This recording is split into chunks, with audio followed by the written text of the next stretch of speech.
da komai. Na san ado na sa duniya a kansa kawai ya ce maka jarmai.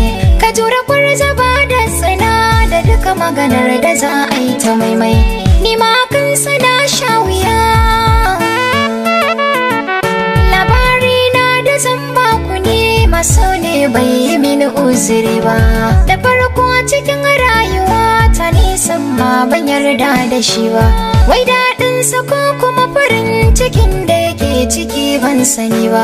Yau ya kira ni na waiwaya, na cikin zamana a gefe ban san menene saurayi ba. Ba na biɗar kowa yau kula da agani na bai daidai da ni ba. Sabida na kasance ni ɗaliba ce so ba zai san da ni ba. Abin da ke cikin zuciya ba za na manta wata litinin ba, ranar za na je makaranta. Ina jiran abin da za na hau na tafi ga lokaci ya karata. Kuma idan aka fi za na je da nisa gashi sha'ani na mata. Kafin na karasa da wuya ina cikin tunanin hakan na kai goro kuma na kai mare. Don kun sani sosai ba ya wuce babu da ɗan gari. Wani ya bige ni da mota na sauya yanayi, an kai na asibiti jinya.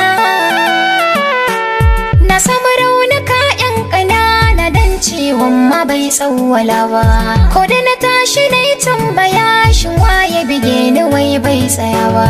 Amma akwai wani mutum guda da ya yi mini kokari bai gaza ba.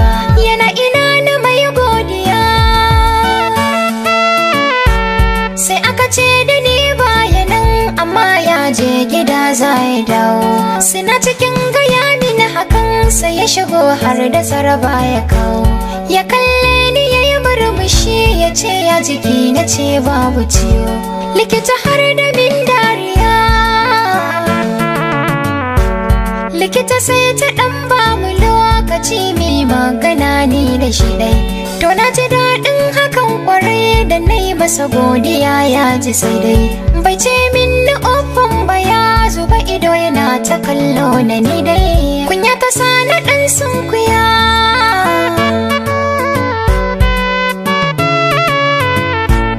to a takaice mai shago na san so ne a sanadin shi.